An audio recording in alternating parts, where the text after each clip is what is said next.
Bonjour à tous. Le bloc républicain ne voit pas d'inconvénient à toucher la Constitution s'il le faut pour corriger les imperfections notées dans le code électoral.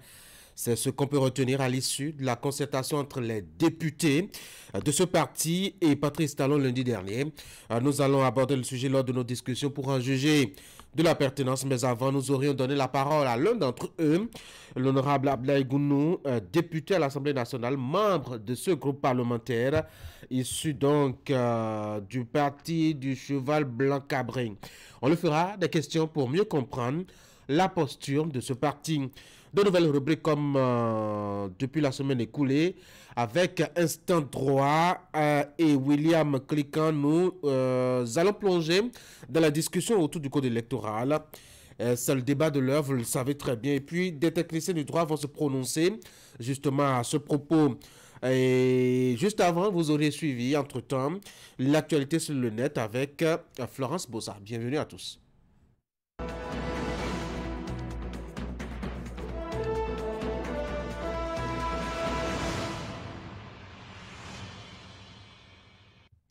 C'est le moment de vous suivre les informations relayées à la une par les quotidiens ce matin. Fraternité qui alerte, annonce d'un nouveau festival du Vaudou à Porto-Novo. Attention, le Bénin est un pays laïque. Hommage au regretté Jérôme Carlos. D'état dans le quotidien du journal, le douanier de la presse nationale sera inhumé ce jeudi. Affaire détournement à l'ORTB Parakou, de troublantes révélations à la criette, la Cour de répression des infractions économiques et du terrorisme. Affaire FNDA au Bénin, l'ex-DG Valais Oussou, condamné à 10 ans de prison. Et puis avis d'appel avis d'appel à candidature, pardon, d'être venu à découvrir dans les colonnes de Fraternité. L'autre quotidien mis à la retraite d'office de plusieurs officiers et agents. L'acte n'est lié à aucune sanction selon le porte-parole du gouvernement. Le matinal, extension du statut du FNDA. À la page 2, vous remarquerez qu'il y a de bonnes perspectives pour les entrepreneurs agricoles. Relecture du code électoral, le bien pour des solutions plus globales. Maté libre, continuité dans l'action publique. Une loi planifie le développement du Bénin. Corruption et abus de fonction. 10 ans de prison pour l'ex-DG-FNDA. Nous passons au quotidien les 4 vérités. Forces de défense, de sécurité et assimilés. 1074 fonctionnaires mis à la retraite d'office. Les explications du porte-parole du gouvernement à découvrir dans les colonnes du quotidien. Le chasseur info, présentation du rapport d'activité de l'an 2 à l'université d'Abomey-Calavi. L'équipe électorale fait des avancées en 2023. La priorité, alimentation et nutrition au Bénin. Un accord cadre signé pour éradiquer 2 fléaux. Nassiera face aux députés. 3 rencontres. 3 différents discours de Patrice Talon. Décryptage info, cantine scolaire, des engagements pour améliorer la qualité des repas servis aux pensionnaires, aux élèves. Gaskiani Info, relecture du code électoral et révision de la Constitution. Le piège aux démocrates se demande la publication. Le Figaro national, décision DCC 24-0001 du 4 janvier 2024, quand saboteurs et aigris s'en mêlent. Se désole le journal. L'impartialité de la Cour Sosa a été reconnue. Note par ailleurs le quotidien Le Déchaîné du jeudi qualifié in extremis. Les Ivoiriens ont vu Dédé. Nous sommes de retour à la une de Fraternité pour la deuxième lecture. Annonce d'un nouveau festival du Vaudou à Porto-Novo. Attention, le Bénin est un pays laïque. Hommage au retraité Jérôme Carlos. C'est aujourd'hui que le doyen de la presse sera inhumé. Affaire détournement à l'ORTB Parakou, de troublantes révélations à la criette. La Cour de répression des infractions économiques et du terrorisme. Affaire FNDA au Bénin, l'ex-DG Valais Oussou condamné à 10 ans de prison et puis un dernier titre. Ceci concerne les hommes d'affaires à vite appel la candidature au niveau donc de la dette. Voilà donc pour ce qu'on peut retenir de la une des journaux ce matin. Fraternité va nous permettre de faire d'autres détails liés à l'actualité au Bénin depuis hier à ce matin. Il y a eu conseil des ministres puisque hier c'était mercredi.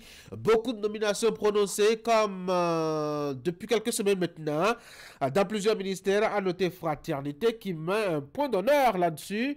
À la page 2 de sa production ce matin. Puis l'alerte du quotidien qui paraît à mon été. En manchette, annonce de nouveau festival vaudou à Porto Novo. Le journal est inquiet. Attention, est-ce que le pays a cessé d'être un État laïque?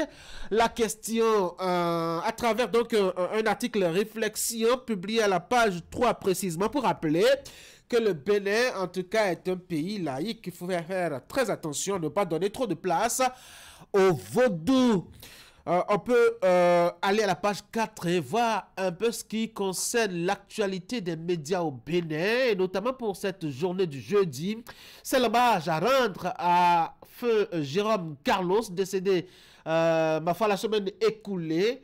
Les hommes des médias ont commencé à défiler chez lui à la maison. Aujourd'hui, ce sera le point d'orgue puisque l'homme sera inhumé. Mais avant cela, déjà, des hommages à l'illustre disparu mercredi à l'école nationale normale supérieure, pardon, à Porto Novo.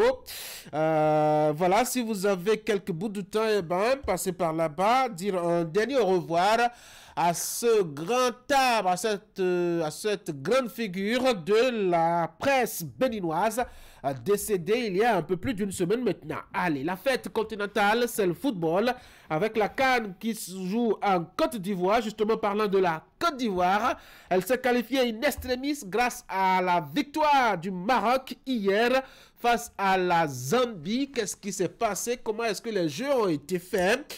Eh bien, Ali Moumouni passera par ici, mais en attendant, si vous avez votre exemplaire du journal Fraternité, allez à la page 6 pour comprendre ce qui s'est passé avec ce pays qui a encaissé 4 buts face à la Guinée équatoriale.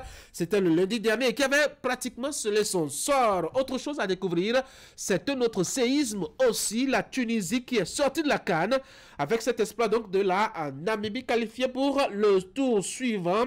Les affiches des huitièmes de finale, on va les découvrir avec Ali Moumouni quand on sera à l'instant des sports, toujours la CAN, et notamment à la page 7, vous avez quelques détails liés à cette actualité de la Coupe d'Afrique des Nations.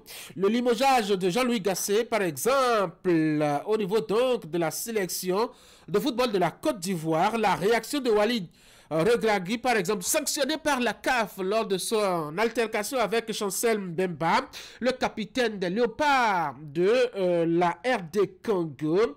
Tous les détails à découvrir dans Fraternité, mais aussi dans ce matin tout à l'heure avec Ali Moumouni, comme je l'ai dit plusieurs fois déjà. Ce sera juste après le bulletin de l'information avec le patron, Teddy Goudalog. Teddy, bonjour. Bonjour Tanguy, bonjour à toutes et à tous. On est jeudi, mais c'est vous qui nous présentez le bulletin de l'information. C'est désormais une question d'heure pour les quelques occupants du périmètre des 80 hectares destinés aux travaux physiques et de réalisation des infrastructures dans la localité de Togouin et d'Adonko dans le département de l'Atlantique. Dans un communiqué en date du lundi 22 janvier 2024, le ministère du Cadre de Vie et des Transports en charge du développement durable rappelle qu'ils doivent impérativement libérer les lieux dans 15 jours, à compter de ce jour-là donc.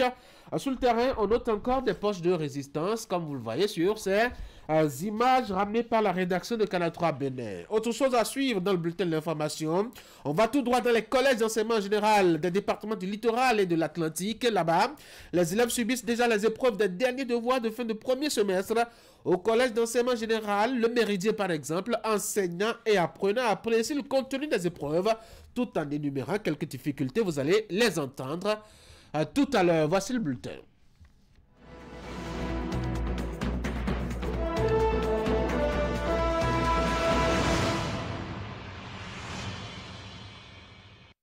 On va ouvrir avec ce reportage constat. On va directement donc dans les localités d'Adunko, notamment, vous le savez, dans ce communiqué récent et qui date du lundi 22 janvier 2024, eh bien, le ministère du Cadre de Vie et des Transports en charge du développement durable a rappelé aux occupants des périmètres de 80 hectares destinés aux travaux physiques de réalisation des infrastructures qu'ils doivent impérativement libérer les lieux dans 15 jours. Et bien sur le terrain, il y a encore quelques propriétaires terriens qui traînent encore les pas, selon le constat réalisé par une équipe de la rédaction de Canal 3 Bénin, conduite par justement Teddy Goudalo. Encore quelques jours et ce bâtiment implanté sur ce domaine déclaré d'utilité publique se verra entièrement à terre. Tout comme le propriétaire de cet immeuble, bien d'autres se retrouvent également dans cette situation. Sur le tronçon Togben-Adonko, route des pêches, les occupants des espaces publics sont sommés de libérer l'emprise en raison du démarrage imminent des travaux physiques de réalisation des infrastructures prévues sur le périmètre des 80 hectares. Le communiqué du ministère du Cadre de Vie et des Transports en charge du développement durable en date du lundi 22 janvier 2024 invite les personnes affectées occupant encore leur terrain physiquement ou matériellement à libérer impérativement les lieux dans un délai de 15 jours à compter du 23 janvier au 6 février 2024. Sur le terrain, certains propriétaires semblent encore traîner les pas. Joints au téléphone, ils affirment qu'aucun dédommagement ne leur a été octroyé, ce qui justifie leur présence encore en ces lieux à 2 semaines de la date butoir. Alors, Teddy, merci beaucoup d'avoir fait un tour là-bas. On va changer de sens à l'actualité dans ce bulletin d'information. Et vous nous parlez de devoirs de fin de premier semestre qui ont démarré notamment dans les collèges publics de quelques villes parcourues par une équipe de Canal 3 Bénin. Bien évidemment, Tanguy, nous sommes là dans les départements du littoral et de l'Atlantique. Les collèges d'enseignement général de ces deux départements, les apprenants subissent déjà, comme vous le dites, les épreuves des derniers devoirs de fin de premier semestre au collège d'enseignement général Le Méridien, par exemple. Enseignants et élèves apprécient le contenu des épreuves tout en énumérant quelques difficultés. On va suivre le reportage que nous propose Florence Bossa. Ce mardi 23 janvier, deuxième journée du deuxième devoir surveillé du premier semestre. Les apprenants du collège Méridien ont planché dans plusieurs matières. Au thème des épreuves, ils estiment avoir bien entamé la composition, même si certaines épreuves comme la mathématique a été difficile. Ça s'est bien passé. On a travaillé un peu, mais il y a des moments où on a eu des difficultés. Pour faire un bref résumé, ça n'a pas été pas mal. Bon, pour moi, de mon côté, je vais dire que je n'ai pas aimé la maths d'aujourd'hui. C'est seulement l'anglais et la SVT d'hier que j'ai pu travailler. Dans les matières comme SVT, français et les autres matières, j'ai travaillé, mais en maths, ça a été un peu difficile pour moi parce que j'ai un peu de difficulté à travailler en maths. La composition a été bonne, mais je ne travaille pas bien en maths et en communication écrite parce que c'est difficile pour moi.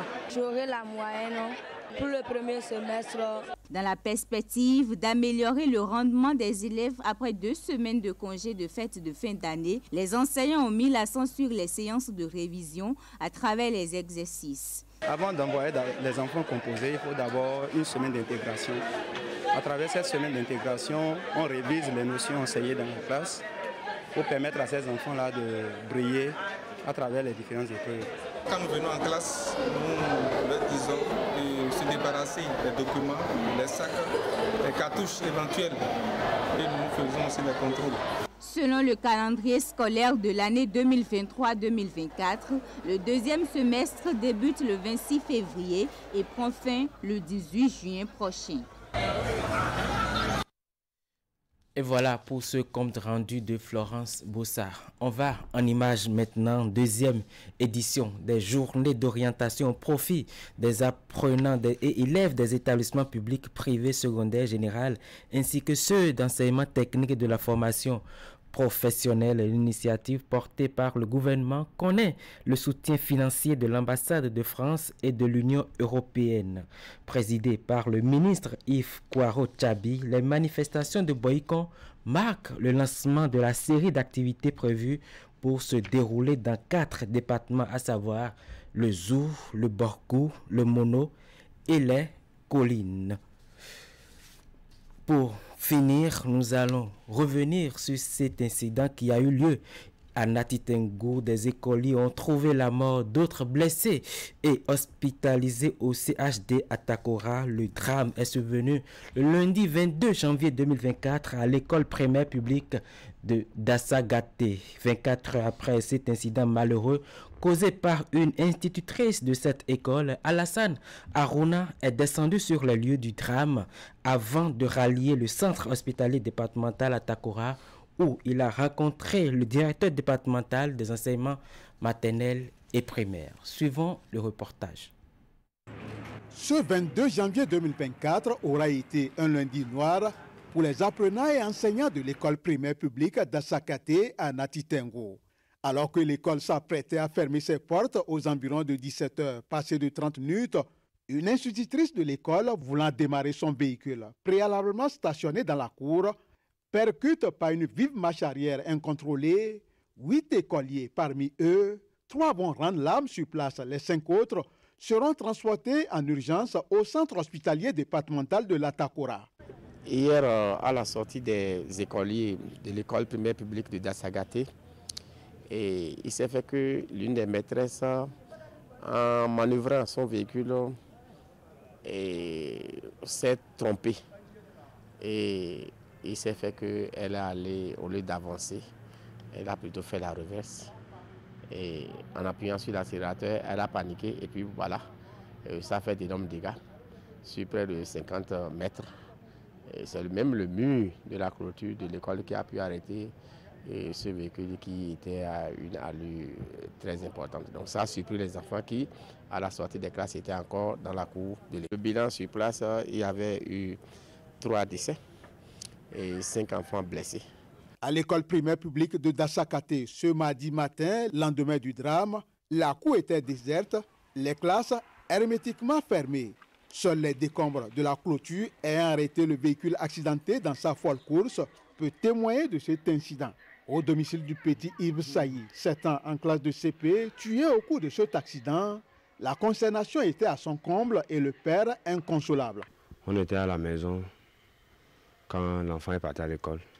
Nous attendions à ce que l'enfant revienne. C'est triste, c'est douloureux, mais on n'a pas le choix. Bon, quand on a appris l'accident dans l'école, on a suivi directement jusqu'au module. On est arrivé voir l'enfant était décédé. Bon, tout ça là, on ne peut rien dire que la prière. C'est Dieu qui donne, c'est Dieu qui reprend. Ça fait mal, mais on ne peut que supporter. Pour s'enquérir des conditions de prise en charge sanitaire des blessés, le directeur départemental des enseignements maternels et primaires s'est rendu ce mardi au centre hospitalier départemental de la Takora. Hier soir, on était là et ce matin encore, nous sommes arrivés. Il ne reste plus que sur les 5 blessés, il n'y a que 2 qui sont encore là en train de suivre les soins. Mais leurs cas ne sont du tout pas, ne sont plus graves. Les cas ne sont plus graves. Ils sont retrouvés. Et d'après le médecin, c'est qu'on n'a plus beaucoup à craindre par rapport à leur... Ils sont pratiquement, ils vont bien.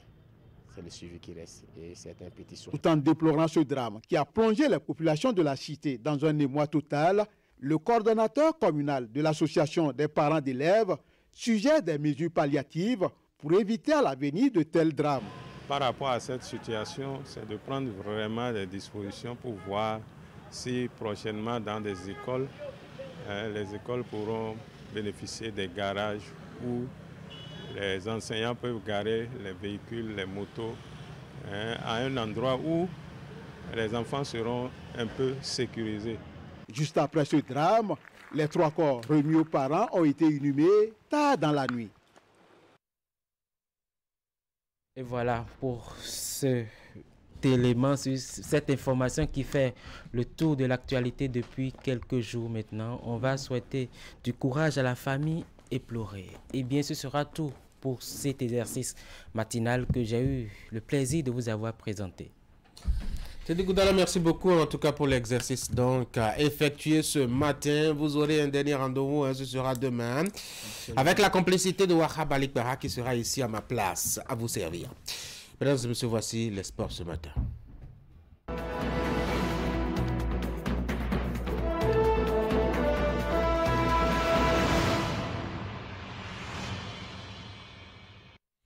Deux axes au menu, je dois dire, de Sport Matin sur Actu Matin ce matin.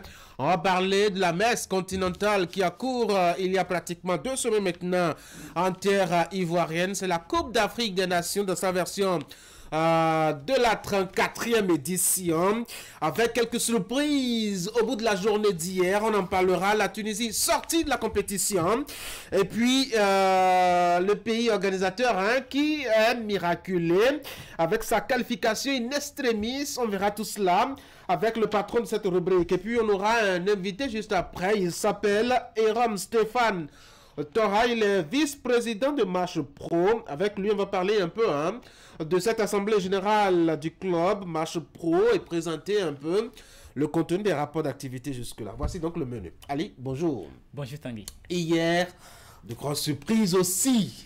Cette CAN, décidément, c'est le rendez-vous des surprises et des bouleversements. Oui, rendez-vous des surprises, puisque la grosse actualité aujourd'hui, c'est le repêchement, bien entendu, de la Côte d'Ivoire, qui va passer donc pour le prochain tour, c'est-à-dire les 8e de finale de sa compétition. Mais attention, attention, c'est son chemin, c'est un gros morceau, Tanguy. On fera le point, On parle donc des différentes rencontres, rencontres disputées hier pour le compte de la 3e journée. Le groupe E et puis le groupe F étaient en compétition. La Namibie était face au Mali au même moment. L'Afrique du Sud affrontait la Tunisie. Rencontre qui s'est soldée de deux côtés par le score de 0 but partout entre ces 4 formations. La Tunisie, après donc le Ghana, et puis l'Algérie. La Tunisie, qui est l'une des grandes nations de cette compétition, la Coupe d'Afrique des Nations, sort aussi, je dirais, par la petite porte. Et donc la Tunisie est éliminée de la compétition. Et puis de l'autre côté du groupe F, il y a la Zambie qui s'est inclinée 1-0 face au Maroc. Ce score qui a favorisé la Côte d'Ivoire. Et puis de l'autre côté, la Tanzanie était face à la République démocratique du Congo, rencontre qui s'est soldée sur le score nul et vierge de 0 but partout. Hier, c'était la journée des 0 but partout. Oui, justement, il y a eu 3-0 but partout. Absolument. Entre les différentes équipes. On fait le point du classement général au niveau du groupe E. Le Mali est donc leader avec ses 5 points qualifiés donc devant l'Afrique du Sud, 4 points. La Namibie totalise également 4 points pour sa première fois. Donc, pour cette formation namibienne, conduite bien entendu par son capitaine de Mamelodi Sundowns, Peter Chalolile, se qualifie donc pour le premier 8e de finale de l'histoire de leur nation, la Tunisie, qui sort de la compétition, on en parlait tout à l'heure. Au niveau du groupe F, le Maroc termine premier avec ses 7 points, suivi donc de la République démocratique du Congo. La Zambie totalise 2 points et sort de la compétition aussi. La Tanzanie aussi qui a 2 points, qui va donc quitter la compétition. Tanguy, on fait le point des différentes rencontres des quarts de finale. On connaît toutes les affiches. À présent, l'Angola affrontera la Namibie. Le Nigeria aura pour adversaire le Cameroun. Ça vous rappelle bien sûr le bon vieux temps entre ces deux formations, le Nigeria et le Cameroun, deux pays voisins. Deux nations qui règnent en tout cas sur le football sahélien, bien entendu, et aussi le football continental. Continental aussi, pourquoi pas. Le palmarès du Nigeria et du Cameroun. Quand on parle de la Coupe d'Afrique des Nations, la Guinée aura pour adversaire, la Guinée équatoriale aura pour adversaire la Guinée-Conakry, bien entendu, de Nabil Keita. Égypte affrontera la RD Congo. On a vu cette formation de RD Congo qui n'est pas qu'une nationalité parce qu'elle a des potentialités, bien entendu. On a fait voir pratiquement rouge au Maroc lors des phases de poule. On verra bien. Eu assez de tout à fait. Beaucoup d'occasions ratées à ce sujet. Le Cap-Vert affrontera la Mauritanie et le Sénégal aura pour adversaire la Côte d'Ivoire. Ma gentille Côte d'Ivoire. ma miraculée Côte d'Ivoire. On verra bien ce que ça va donner le lundi prochain. Bien entendu.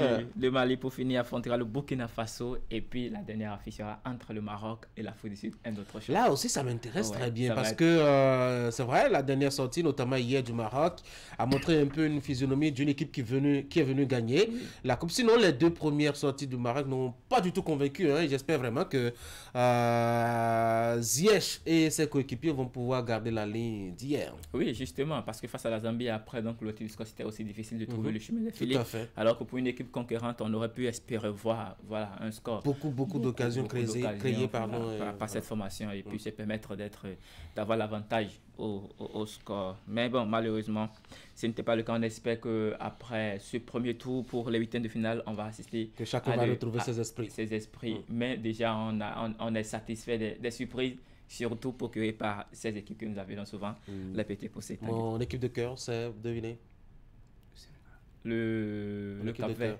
Le Cap-Vert? Oui. Ah, c'est une merveilleuse équipe. J'avoue, vraiment battante, c'est terrible. Maintenant, il y a aussi la Mauritanie qui m'a impressionné. Mais dis donc, avec Amir Abdou, c'est impressionnant. Oui, en tenant en échec l'Algérie. Il n'est pas à son premier coup. Hein, non, il n'est pas à son premier coup. Non, pas du tout. Merci. Allez, et on va maintenant parler sport, d'entretien avec notre invité de ce matin, Jérôme Stéphane Tora. Bonjour. Bonjour Ali Mouni, bonjour Tanguy. Bonjour. Vous êtes le vice-président du club de sport Match Pro. Oui. Merci d'avoir accepté notre invitation ce matin. Merci à vous. Vous avez tenu très récemment une assemblée générale du club Match Pro pour présenter les rapports d'activité. Et on parle bien entendu là de la route des pêches à la marche, surtout qui est l'événement phare organisé au cours de cette saison. Allez, et dites-nous pourquoi. Est-ce une rencontre périodique ou bien statutaire? Ça devrait l'être normalement. Sinon que d'habitude quand on finit la route des pêches, on essaie à huis clos et faire les points et puis ça passe. Maintenant, pour pouvoir maintenir la confiance de nos membres, la confiance de nos chers partenaires, il est nécessaire qu'à chaque fin de l'organisation de cette activité d'envergure internationale, que nous rencontrions et que nous faisions les points. Donc, par rapport à cela, on a vu lors de votre assemblée générale que nous allons voir en image tout à l'heure, à cette assemblée générale, bien entendu, il y a le trésorier général adjoint et puis le deuxième vice-président à la coordination qui se sont aussi prononcés sur le fait. On va essayer on va les suivre rapidement. D'accord, merci. Nous sommes à l'heure du bilan. Il y a plus de 6 mois que la coordination devant conduire les activités de la route des pêches à la marche 7e édition a été installée. Il est bien séant qu'après cette activité, que cette coordination fasse le point. Quand les gens vous confient une activité, ils vous mettent à la tête d'une organisation, vous devez de rendre compte. Et c'est ça qui fait de vous les gestionnaires. Alors, pour cette activité, vous avez fait le point, on peut parler de reddition de comptes. Alors, qu'est-ce qui a marché pour cette édition? Ce qui a marché dans l'organisation, c'est la prise à temps des décisions, des orientations. Ce qui a marché, c'est l'appel à la participation des clubs qui ont répondu assez nombreux. Vous-même, vous l'avez constaté sur le terrain. Justement. Ce qui a marché, c'est que des partenaires étrangers nous ont rendu visite également pour constater ce que nous avons fait. Et ce qui a marché aussi, c'est que après l'activité, que nous rendions compte pour que les partenaires puissent avoir confiance, pour qu'on puisse travailler à en faire un événement annuel phare pour booster le tourisme sportif. Oui. Puisque nous sommes dans du sport tourisme. D'accord. Et voilà. Alors, vous avez tout consigné dans un document. Oui. Voilà, regardez bien ça pour qu'on puisse bien le voir. Vous avez tout consigné dans ce document-là. Est-ce la première fois ou bien c'est déjà assez habituel chez vous? Habiller le rapport d'activité comme ça, c'est la première fois. Sinon que on essaie de présenter ça de façon sommaire et puis ça passe. Mais cette fois-ci, nous voulons quand même aller de façon professionnelle pour que les gens comprennent qu'avec nous, ça ne s'amuse pas. Ça ne s'amuse pas. Voilà l'essentiel de ce que nous avons présenté à nos membres, à nos partenaires sportifs, à nos à des gens qui sont en train de vouloir nous aider à davantage animer cette activité-là. Et ça fait une initiative très très impressionnante, Tanguy, de Cotonou, sinon de après du carrefour de Fidjosé jusqu'à Ouida, plus d'une trentaine de kilomètres, 52 kilomètres à parcourir à pied, Tanguy, en une matinée. Je pense que c'est un projet très très impressionnant. Alors, mais il y a quand même des difficultés que vous rencontrez, surtout quand vous organisez ces initiatives. Et quand nous sommes sur votre plateau, nous allons quand même appeler les partenaires à venir nous soutenir. Vous voyez, les difficultés sont les moyens qu'il nous faut pour mieux faire les choses. Les difficultés également, c'est avoir de ces personnalités qui viennent booster. Parce que quand les gens viennent sur ces genres d'activités et qui ne trouvent pas nos autorités à nos côtés, ils se disent, bon, quand même, depuis l'extérieur, ils sont au courant de l'activité, qu'à l'interne, nos chères autorités tardent à se prétendre. Peut-être que c'est à cause de la distance à parcourir, mais on dit toujours, on fait la marche selon ses moyens, selon ses possibilités. Ce n'est pas toujours les 32 que tout le monde fait. Il y a des gens qui viennent faire 5 km, des gens viennent 10 km, des gens... Donc on se fixe un objectif personnel pour venir sur le parcours. Et une fois l'objectif fixé, c'est que d'année en année, on va au-delà de on essaie d'améliorer ses performances. Et on s'améliore. Ce qui est également certain, c'est que même pour une première fois, quand vous venez et que vous voyez des gens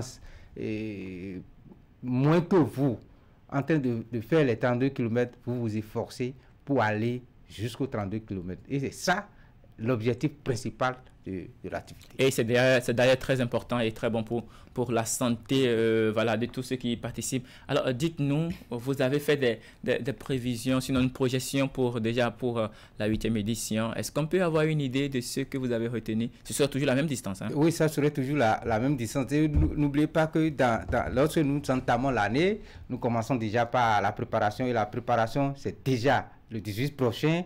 Et la marche de la Lama, parce que c'est une petite marche que nous organisons dans 16 km pour annoncer la prochaine édition de la route des pêches à la marche.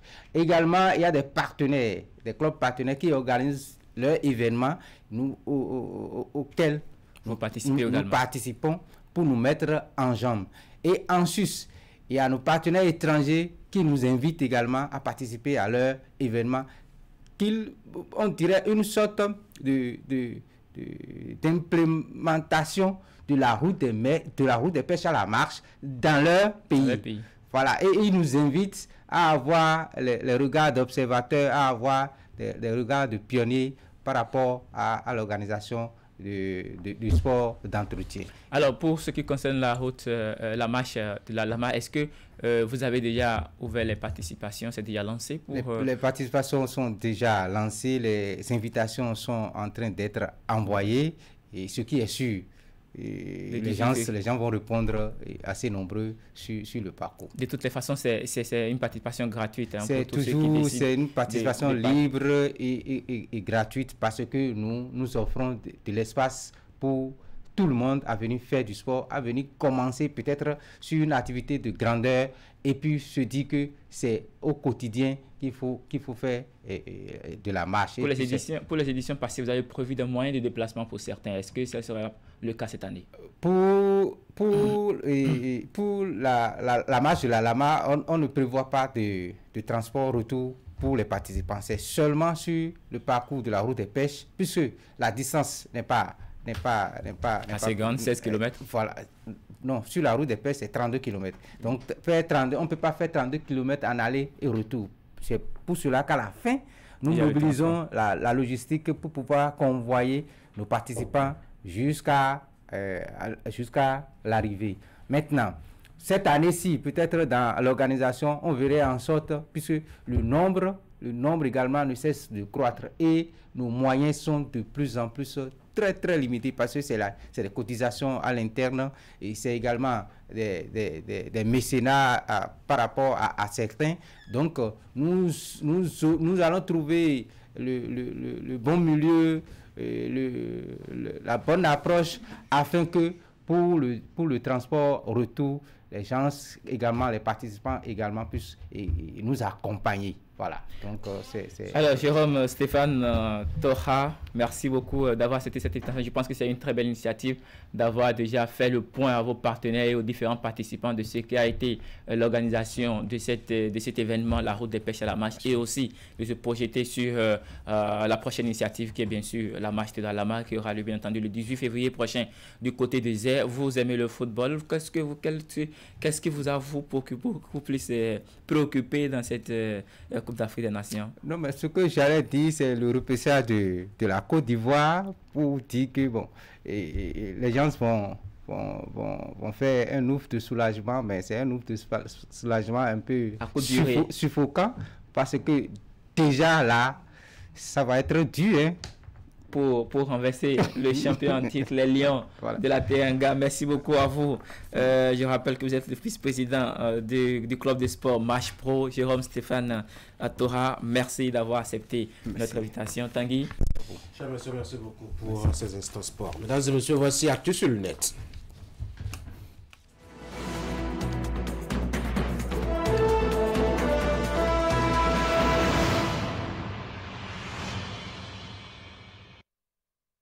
Jeudi, c'est désormais le rendez-vous d'un jeudi matin sur Actu Matin. Florence Bossa, bonjour. Bonjour. Nous allons replonger dans l'actualité à travers le net. Beaucoup de sujets abordés, hein. Amis de la rubrique Actu sur le net, heureuse de vous retrouver ce jeudi. Politique, sport et insécurité en milieu scolaire, c'est ce qui a fait l'actualité cette semaine sur le net. L'équipe de Actu sur le net a promené ses yeux sur Facebook, WhatsApp, Instagram et bien d'autres. Voici ce qu'elle vous propose. Sur la toile cette semaine, c'est la grosse et désagréable surprise dans le rang des agents de forces de défense et de sécurité du Bénin qui retient les attentions. Contre toute attente, des militaires, des policiers républicains, des douaniers et des forestiers ont été envoyés à la retraite avant l'heure. C'est sur décision des autorités de forces de défense et de sécurité béninoises. Pour certains internautes, la mesure n'est pas illégale. Officiellement, c'est sur les réseaux sociaux que les fonctionnaires de police concernés et contraints de faire valoir leur droit à la retraite de façon anticipée vont découvrir leur nom. On ne sait pas pour l'heure les tenants et aboutissants de cette décision très commentée dans l'opinion publique. S'il y en a une autre actualité qui a tenu le haut du pavé cette semaine, c'est cette série de concertations entre Patrice Talon et les députés de la 9e législature à la présidence de la République. Les représentants du peuple ont été reçus en 3 temps. Les discussions avec chacune des délégations ont tourné plutôt autour du code électoral et moins sur la révision de la Constitution, du même à en croire les acteurs qui ont pris part à ces rencontres. Les internautes et la presse en fait leur chou gras. Ils n'ont pas tardé à réagir et à commenter. C'est le cas de cet internaute qui écrit sur sa page Facebook, par exemple, « Négociation avec l'opposition pour une révision constitutionnelle. Que veut le PR en réalité? Quel consensus on cherche? Alors qu'il est impossible de s'entendre sur d'autres sujets. On peut faire du bien sans faire du mal. Si tel est que nous sommes unis par la même patrie, le Bénin, il va falloir qu'on se regarde comme des vrais frères.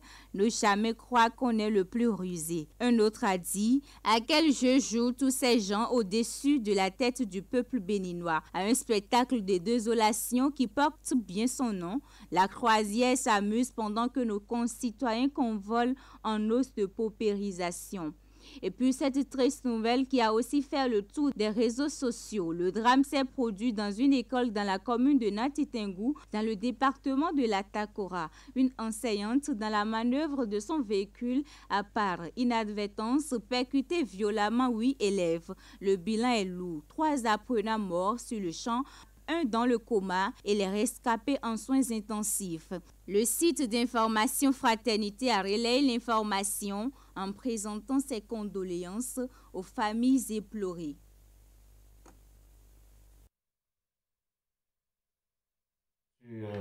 Net, plusieurs étapes. D'abord le résumé de l'actualité et puis justement ce qui a pu faire le buzz en matière d'images et de vidéos, Florence.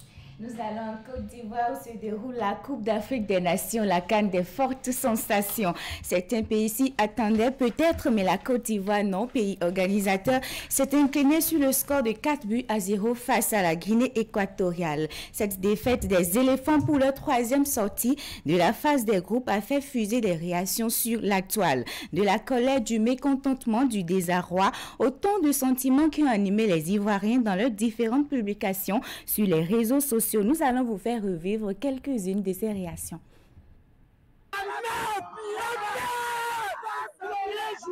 Ils n'ont rien joué. Nicolas Pepe, les mannequins, tous. C'est la merde, mon vieux. On a dit que c'était Oye, le premier Oye aussi. Ils avaient coloris. Jamais ils ont mis. Ils savaient quoi, numéro 3 là. Ils faisaient un shot. Je sais voilà même un shot. Il est là quand même de mettre ça. Il est là quand même de mettre. Allez, maman. Allez, dis les blessés. C'est lui qui fait toutes les publicités. Ça me fait mal. Mon land de père de maths. 45 000, il a mis dedans. 0. Mario là même, il a jeté. Il y a Dieu comment. Ils ont beaucoup que les femmes est brillées là. J'ai dit, au Cameroun, quand on nous a éliminés, on a chanté, on n'a pas gagné, on s'en fout. Ceux-là, on les a habitués à quelque chose de mauvais. On nous a gagné ici. Nous-mêmes, on a crié encore, on n'a pas gagné, on s'en fout. Ceux-là, on les a donné de mauvaises habitudes. La Côte d'Ivoire n'a pas d'équipe. Je vous dis, la Côte d'Ivoire n'a pas d'équipe. Ils ne peuvent pas mouiller le maillot.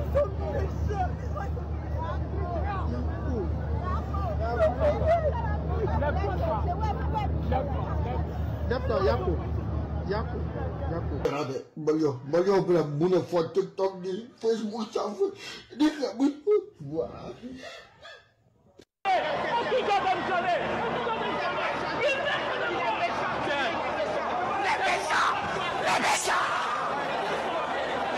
La merde, c'est la merde. C'est gratuit. On a cru. Le gardien nul, c'est pas la peine. Comment il faut la vous êtes méchant. Ah, mais c'est ça. Pourquoi j'arrive à être déjà éliminé? Pourquoi? Pas vu. Quand vous êtes joué, vous faites m'amuser. C'est quoi ça là? Les joueurs, vous allez râler au fou. C'est quoi ça là? On n'a plus besoin de faire bon, on ne veut plus le faire. Donnez honte de notre équipe nationale. Ça fait vraiment honte. On ne peut pas venir supporter un pays comme la Côte d'Ivoire. Regarde, la nation, tout un pays compte sur vous. Tout un peuple compte sur vous.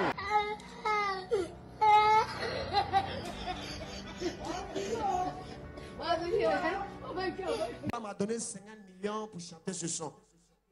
Même Drogba, si jamais il revient dans l'équipe nationale, ils vont jouer et puis ils perdent 4-0.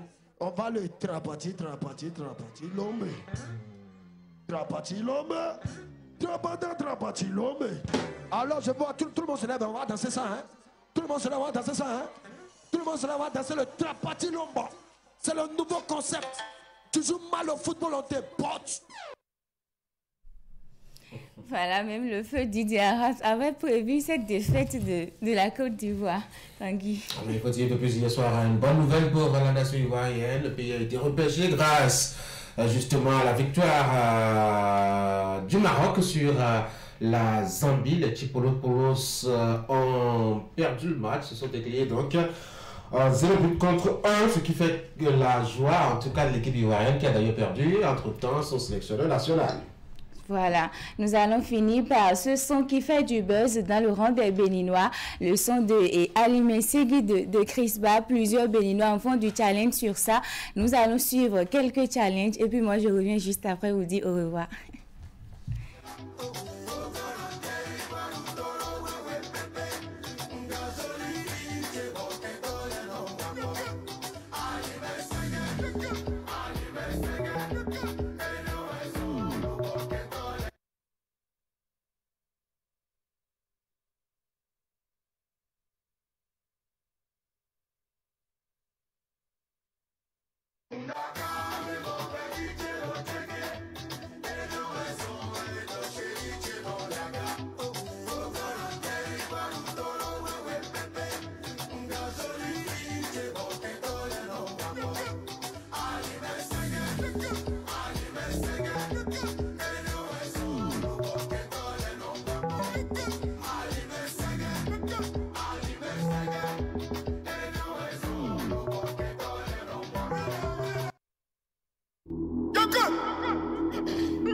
Seri Jello check it.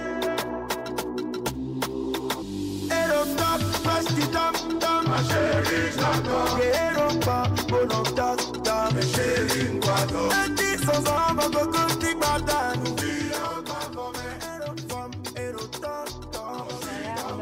La sortie officielle du clip a eu lieu le week-end dernier. C'est peut-être le premier son de l'année 2024 au Bénin. Merci de nous avoir suivis. Florence, bonsoir, merci beaucoup pour Florence, pardon pour ça. Je vous repartis sur l'actu matin. Merci beaucoup pour cette rubrique qui s'est présentée, très intéressant. Merci à vous. Passez une très bonne journée. Rendez-vous jeudi prochain. Merci beaucoup. Mesdames et messieurs, on devrait suivre votre rubrique Instant 3. J'espère qu'on va y revenir tout à l'heure, puisqu'il y a quelques réajustements à faire. On va faire d'abord la pause. On est calé pour la canne. La canne chez Distrimas, c'est gratuit avec les décodeurs intégrés des téléviseurs Full HD Nasco LED de dernière génération. Comment installer les chaînes gratuites sur nos télévisions Nasco? Étape 1. Branchez le câble de votre parabole à votre téléviseur Nasco. Étape 2. Choisissez la langue de votre téléviseur Nasco. Étape 3. Choisissez environnement dynamique. Étape 4. Choisissez Bénin. Étape 5. Choisissez TNT. Étape 6. Lancez la recherche.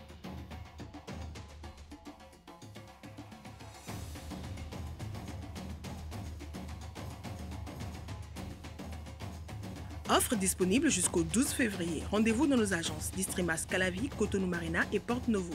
Contact vendeur 99 18 47 47. Produit sous garantie 12 mois, service après-vente et livraison chap-chap.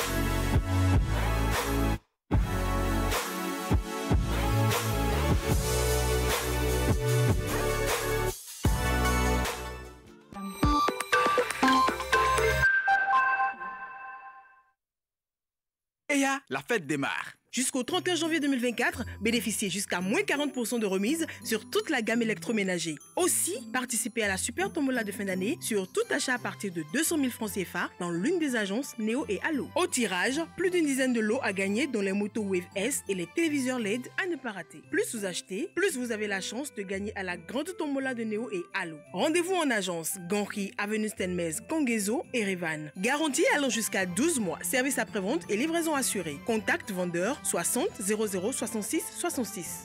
Néo et Allo vous souhaitent une bonne année.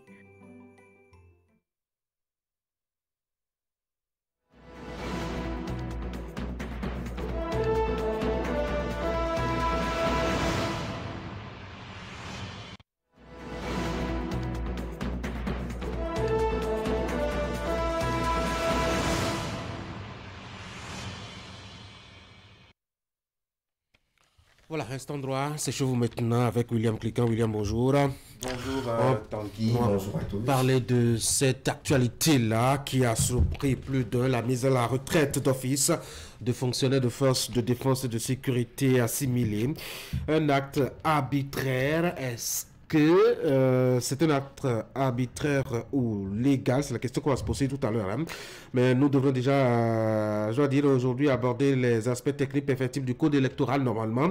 Mais l'actualité de ces derniers temps nous amène ailleurs, William. Bien sûr, nous allons parler de cette mise à la retraite forcée des agents des forces de défense et de sécurité assimilés.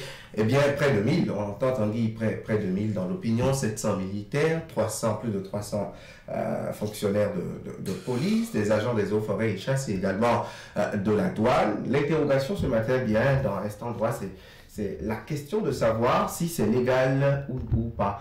Nous avons, à propos, interrogé un sachant, l'expert de la question. C'est bien légal puisqu'il y a des dispositions législatives en République du Bénin qui encadrent cet état de choses, Tanguy. Nous avons, par exemple, la loi numéro 2020-16 du 3 janvier 2020 portant un statut spécial pour différents corps des forces de défense et de sécurité. On commence déjà par le corps de la police républicaine.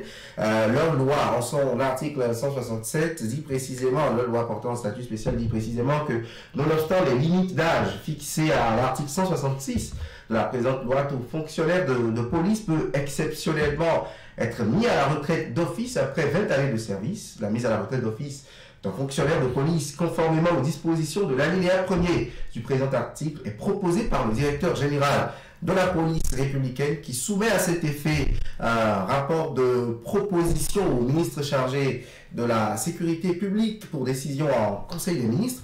Tout fonctionnaire de police mis à la retraite d'office bénéficie d'une allocation sans préjudice et de la jouissance immédiate de la pension de retraite. Un décret pris en Conseil des ministres fixe les modalités d'octroi et justement ce qui permet au président de la République, aux différentes autorités d'acter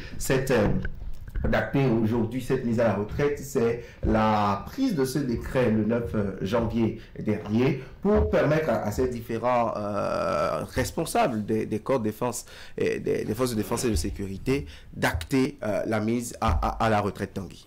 L'État est-il en droit justement d'envoyer les agents à la retraite ainsi? Oui, l'État est en droit de le faire. Quand on lit les différentes lois sur les statuts spéciaux de ces corps, on parle de la loi sur le statut spécial des forces des douanes. C'est pareil comme pour la police, comme je le lisais à l'instant. C'est pareil pour le statut, pour la loi portant statut général des fonctionnaires des eaux, forêts et chasse. L'État est en droit de le faire. Nous avons questionné un sachant à propos. Il s'agit de Tibus Martial Zanou. Il est docteur en droit privé. Il est enseignant de droit dans les universités et enseignant-chercheur à la faculté de droit et de sciences politiques de l'université d'Abomey-Calavi. Il dit que tel que le législateur a légiféré par rapport à ces différentes dispositions, l'État n'est pas en faute en envoyant des agents à la retraite d'office et pas retraite forcée comme nous le lisons dans la presse ou par endroit. On va écouter un bout de ses propos.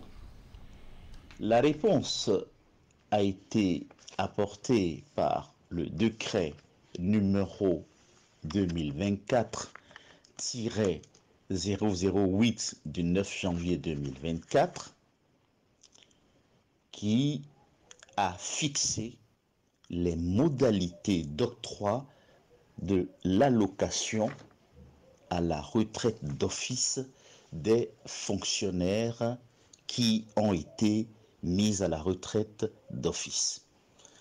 Ces allocations prévoient pour les agents concernés, suivant leur grade et le nombre d'années qui leur reste à passer dans la fonction publique, et prévoit les indemnisations et les allocations subséquentes pouvant les accompagner dans la mise d'office à la retraite. Et comme vous l'avez constaté, c'est au téléphone que nous avons eu professeur Zanou. Il parlait à l'instant justement de ce que l'État prévoit par le décret du 9 janvier dernier pour compenser cette mise à la retraite de ces agents qui ont fait plus de 20 ans de service. Est-ce que ceux-là qui sont concernés ont des voies de recours?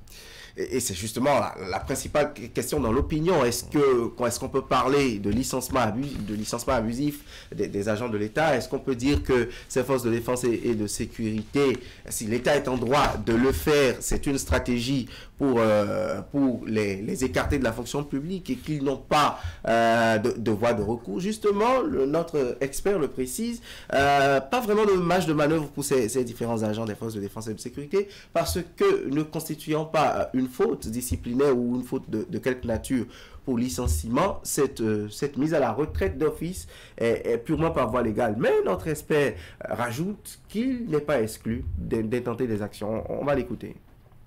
La mise à la retraite d'office n'est pas constitutive de licenciement. Le législateur en a ainsi décidé et à actionner le contenu de cette loi. Par conséquent, on ne saurait affirmer que nous sommes dans une procédure contentieuse, étant donné que aucun grief relativement à la bonne exécution du contrat de travail qui lie ces agents à l'État n'a été évoqué. Aucune faute ne leur a été imputable, même s'il faut noter qu'il n'y a pas de voie de recours. Cela n'interdit pas à ces agents d'exercer des voies de recours s'ils le souhaitent, tant s'ils estiment que les conditions de mise à la retraite ne sont pas réunies. Dans ces conditions, la rupture de leur contrat de travail constituerait un licenciement sans cause réelle et sérieuse, et il appartiendra aux instances juridiques saisies d'en apprécier l'exactitude. Et voilà, ce sont là les marges de manœuvre que ces différents agents des forces de défense et sécurité assimilés en ce qui concerne cette mise à la retraite d'office. Merci William. Cliquons, c'était donc la rubrique Instant Droit. On en parlait de cette actualité liée justement à la mise à la retraite forcée ou anticipée. C'est selon votre choix de thème. On a donc parlé de cette actualité-là, vue sous l'angle des dispositions juridiques au Bénin. Certainement que cette actualité nous révélera d'autres aspects bien plus tard. On y reviendra naturellement. Allez, maintenant, on va passer à nos moments débat. On va faire la transition.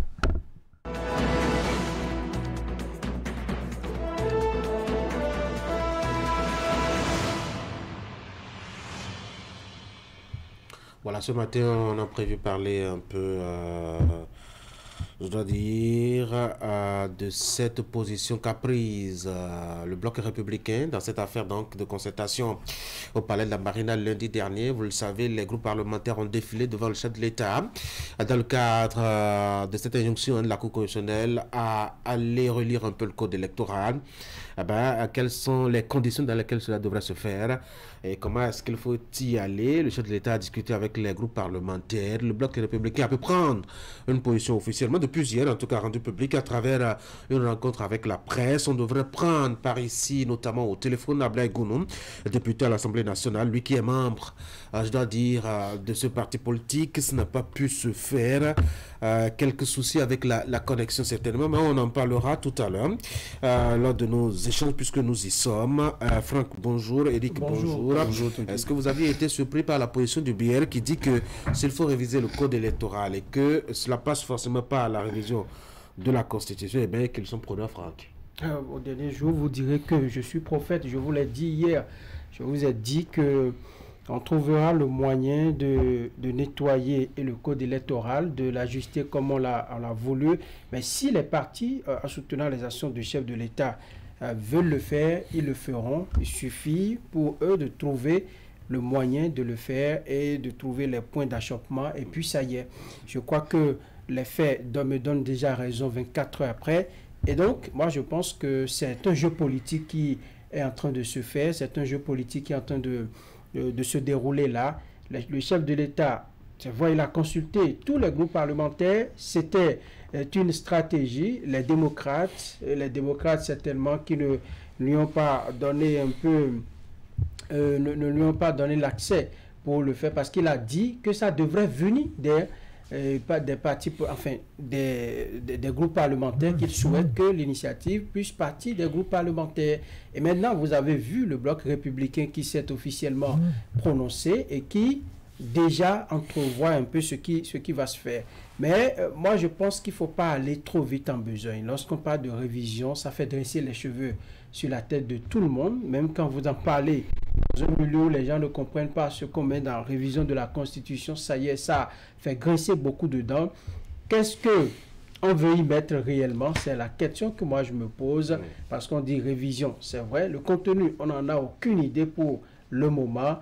Je pense qu'il y a encore beaucoup de choses à savoir pour mieux faire ce débat. Eric?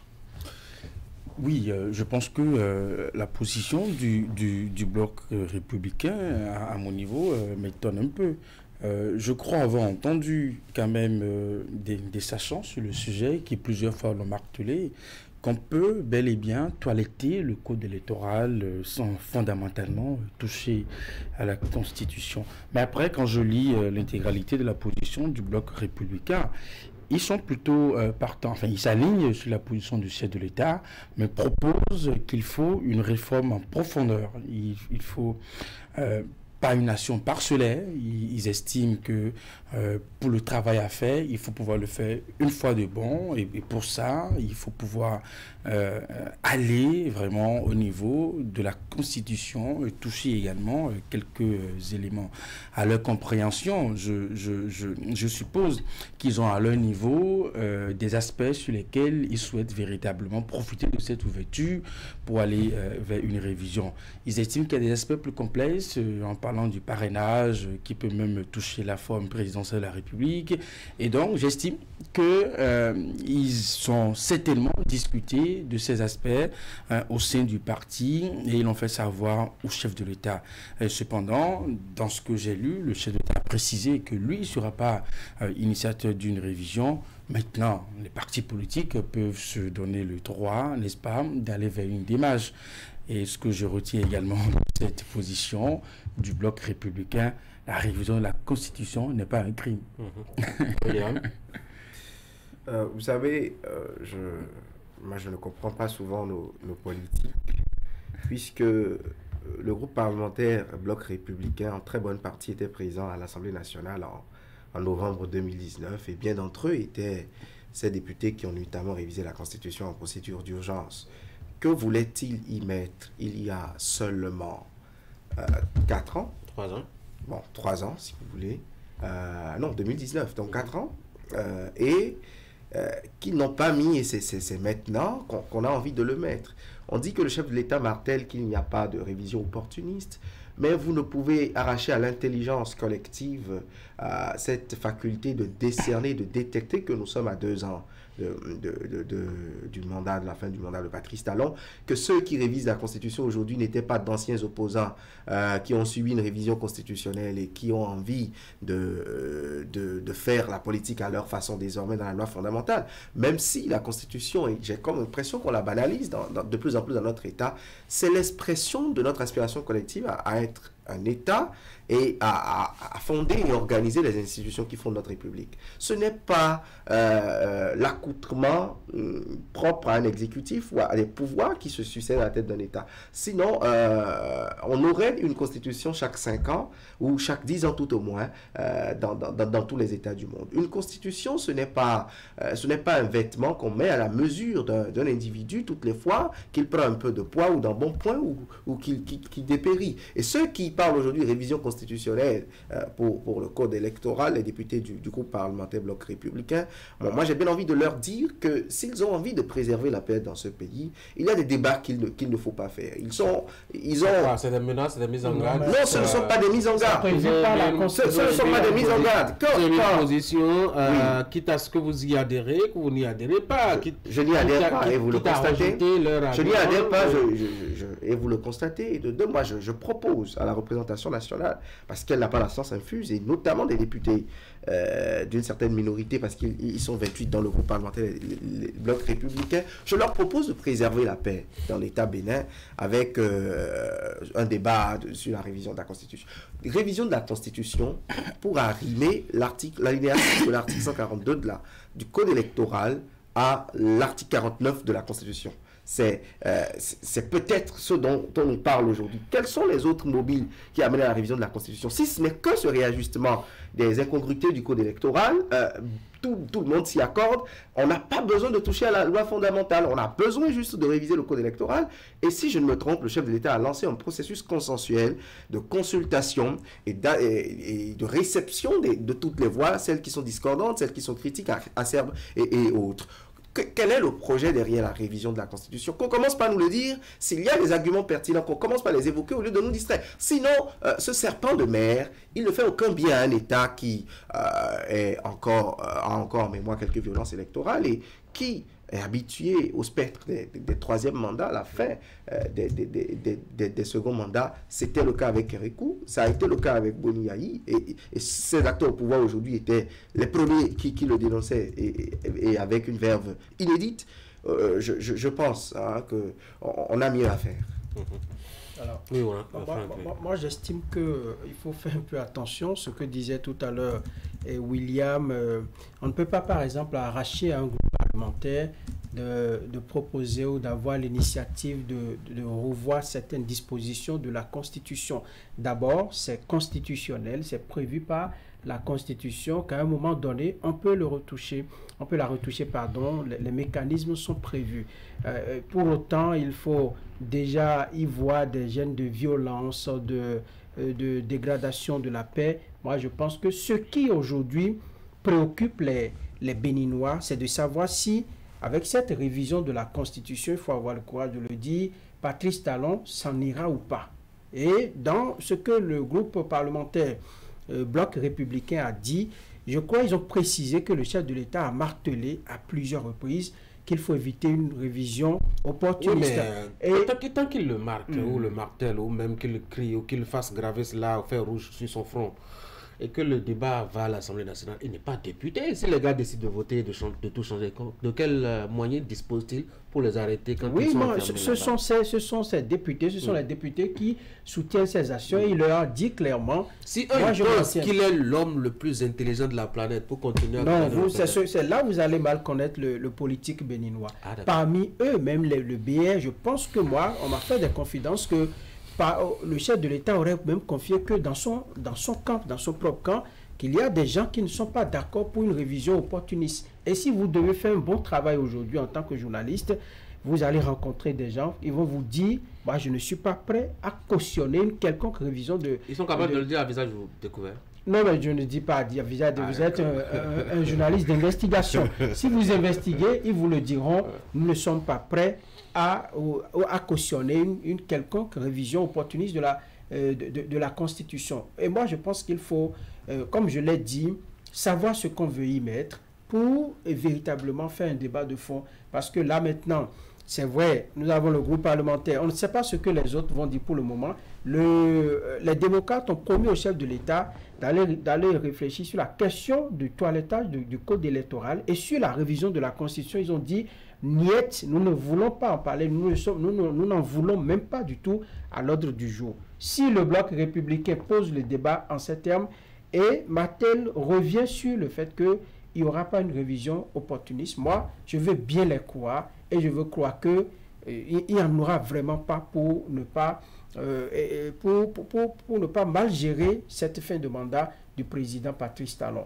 Et le président lui-même devrait savoir que ce sont des questions éminemment sérieuses qui font basculer parfois la stabilité des pays. Nous avons vu à la veille de, je crois, 2016 ou 2011, je crois, encore au Bénin, ce que tout cela a suscité. Et depuis la nuit des temps, William l'a rappelé tout à l'heure, ça n'a jamais fait l'unanimité. Il faut essayer de mettre de côté toutes les questions, tous les aspects de cette révision-là qui pourraient amener des tiraillements dans le pays. Cela, il va de son image lui-même, cela, il va de l'héritage qu'il va léguer aux Béninois et à son successeur comme il a été en 2016. Je ne les vois pas être plus royalistes que le roi. Puisque, en tout cas, de ce qui ressort de ces échanges, eux-mêmes l'ont confirmé. Patrice Talon lui a dit, je ne suis pas demandeur, voyez-vous. Et donc, de ce service de révision, je n'en veux pas. il est allé plus loin. Si je sens qu'il y a des initiatives du genre très opportunistes, je combattrai, bien entendu, cette idée. Non, la question n'est pas au niveau d'abord de croire. Il a dit, parce que il aurait pu dire autre chose. Il aurait pu dire, oui, je suis d'accord, j'ai envie, oui, allez-y, et puis tout ça. Ok, d'accord. Et donc, alors là, ça devient un peu bizarre que, malgré ces confessions de foi que nous avons depuis le lundi à la date d'aujourd'hui, que nous avons de plus en plus mal. Et là, je découvre un Patrice Talon qui, quand même, pouvait convaincre ses partenaires politiques et même l'opinion sur certains sujets. Aujourd'hui, quand bien même il confesse, à la limite, il avoue ses propos, on a de plus en plus mal, vraiment, à accorder une certaine foi à ce qu'il dit. Maintenant, après, les députés, aujourd'hui, ils sont situés, ils savent que c'est eux qui feront le jeu au Parlement. Chacun a donné sa position. Maintenant, après, ici, le BR estime que pour aller vers une réforme profonde, il faut aller vers une révision. Nous attendons de voir le projet qu'ils vont porter. Et ça, c'est ce dont on ne parle pas du tout. La position est connue. Qu'est-ce qu'on veut toucher? Qu'est-ce qu'on veut réviser dans cette loi? Et il faut davantage convaincre les gens sur ce projet qui, pour l'instant, apparaît comme un mystère. On parle plus de la révision, mais on ne va pas véritablement dans les détails. C'est tellement que les jours à venir pourront nous permettre, surtout au niveau du parti Bloc républicain, de revenir encore plus en détail sur ce qu'ils ont évoqué comme aspect. Par exemple, de l'alignement des dates, n'est-ce pas, pour les élections générales. Ils sont allés plus loin, hein, que de nombreuses autres préoccupations semblent remettre en cause les idéaux d'un régime politique présidentiel, dont l'élection présidentielle est à la base. Donc, ils ont certainement une idée précise de ce qu'ils veulent, de ce qu'ils cherchent. Si, à ce niveau, ils arrivent à convaincre leurs collègues de l'Union progressiste, le Renouveau, et pourquoi pas les démocrates, c'est tellement que nous irons vers une révision. Qui a fragilisé le régime présidentiel? Ces dispositions qui aujourd'hui sont disconcordantes et qui ne concourent pas forcément à établir un régime présidentiel fiable, qui est-ce qui l'ont mis dans la Constitution? Est-ce que c'est parce qu'on a créé un dommage qu'on n'est plus en droit de le réparer?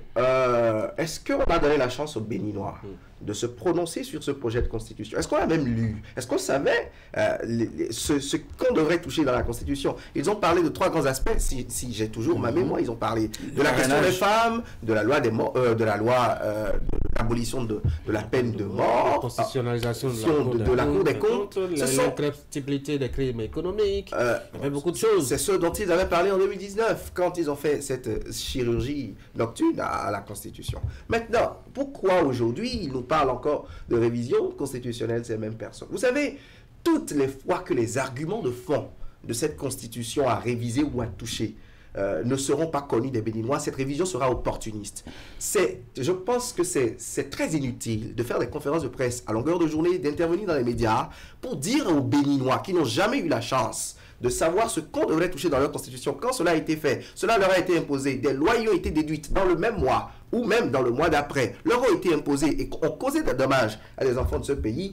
Jamais ils n'auront la possibilité de dire encore à ce peuple souverain qui les a investis, qui les a rendus dépositaires de ce pouvoir pendant un mandat donné, jamais ils ne seront pertinents, ils ne seront crédibles en prenant la parole pour dire que toute autre révision aujourd'hui n'est pas opportuniste tant que dans le débat public, les éléments de fond, les éléments techniques ne sont pas connus. Tout à l'heure, Eric citait les questions dont ils ont parlé. Parrainage. Parrainage, c'est réglé. Le code électoral peut en détail parler du modus operandi du parrainage, au lieu de laisser le législateur devenir, la Sénat devenir législateur. Au niveau du code électoral, bien de choses peuvent être encore ficelées. Pareil pour le quitus fiscal. Toutes les questions chrysogènes, elles peuvent être réglées en détail avec le code électoral. Qui a dit qu'on doit réviser la Constitution pour ce qui concerne le parrainage? C'est pas pertinent, à mon avis. Maintenant, quels sont les autres projets? Eric a lu. Autre préoccupation. Quelles sont ces préoccupations? La Constitution était la propriété des politiques, dépositaires du pouvoir politique pendant un temps où c'est l'acte constitutif de l'État béninois, c'est l'acte de naissance de ce peuple souverain. Moi, je pense que s'il y a une chose derrière la tête des politiques qui commence par la dire le plus tôt possible, qu'on soit situé, qu'on voit les choses venir, on les a prédites, ces choses, pendant les événements passés, et elles nous sont arrivées, on n'a rien pu contre, on en a souffert, mais sans le dos au mur. Donc, s'il y a un projet, moi je pense qu'il faut commencer par le sortir le plus tôt possible, au lieu de faire les concoctions des intellectuels, ces gymnastiques. Elle ne rassure absolument personne, et aujourd'hui, même entre politiques, on se manger le nez, parce que tout le monde n'est pas pro-révision constitution, et qu'est-ce qu'on y met? C'est la grosse interrogation. Autant pour William, qu'on prenne la constitution, qu'on l'amène dans le salon de Tanguy, de Eric, et dans mon salon, pour que chacun dise, puisqu'il parle de tant que la volonté populaire n'est pas acquise par rapport à une révision de la Constitution. Et de plus en plus, je sens que William a tendance à oublier que le Parlement est l'émanation du peuple. Ce sont des représentants qui sont là-bas. Et déjà que le mécanisme même est tracé à l'intérieur de la Constitution, qu'on peut passer par le Parlement pour retoucher la loi fondamentale, il faut l'accepter. C'est la loi également qui le dit. Et moi, je pense également qu'on devrait mieux savoir ce qu'on veut y mettre, et comme je l'ai dit. Parce que là, les députés, je suis sûr qu'ils sont nombreux à faire le débat aujourd'hui sur l'opportunité de cette révision. Et beaucoup d'entre eux ont participé, c'est vrai, à mettre tout ce que William a dit. Mais si on en arrive là, je pense qu'il faut avoir un minimum de confiance en ces députés. Même les démocrates aujourd'hui ont leur mot à dire. Et on connaît déjà leur position qui est très tranchée. Il reste la position de l'Union progressiste, le renouveau, que nous ne connaissons pas, et qui officiellement peut-être va dévoiler sa position les jours à venir. Et même là encore, rien n'est joué. C'est le jeu politique, et aucun politique ne vous dira jusqu'à la dernière minute, jusqu'à la dernière seconde d'une décision qu'il veut prendre, viendra vous exposer à la face du monde sur des étalages, dans les rayons des supermarchés. Je veux agir de telle ou telle façon, surtout que les enjeux, on est en fin de mandat pour Patrice Talon, nous allons vers des élections générales, et le régime en place voudra peut-être conserver le pouvoir, l'opposition voudra arracher. Donc, il y a beaucoup d'enjeux en présence là, et sans mieux maîtriser ces enjeux, on ne peut pas véritablement dire catégoriquement non, il ne faut pas faire ci, il ne faut pas faire ça.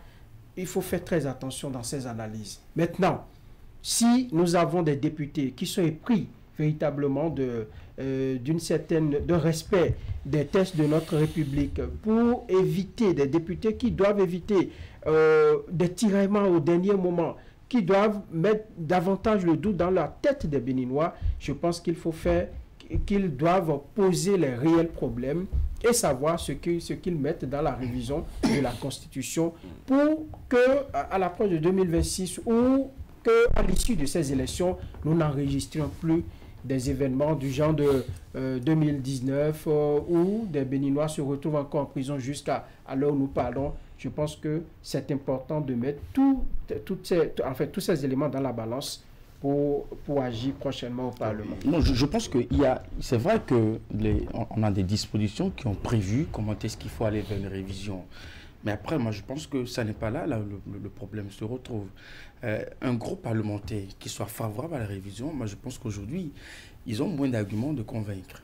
Parce que, justement, on ne conçoit pas qu'après la révision de 2019, qu'on a présenté de toutes les façons comme étant une obligation, une nécessité à l'époque, véritablement, d'aller vers une révision. On a trouvé que c'était véritablement la meilleure chose à faire, n'est-ce pas, que quelques années plus tard, on se rend compte qu'on a encore besoin d'aller vers une nouvelle révision. Rien que sur cet aspect, on a du mal vraiment à pouvoir convaincre les Béninois à l'idée vraiment de réviser. Même si de bonne foi, on a des éléments à mettre dans la balance. Je pense que cette image que les citoyens ont aujourd'hui de comment est-ce que les choses s'étaient produites en 2019 et que ça nous a conduit vers une révision que les gens n'ont pas du tout partagée.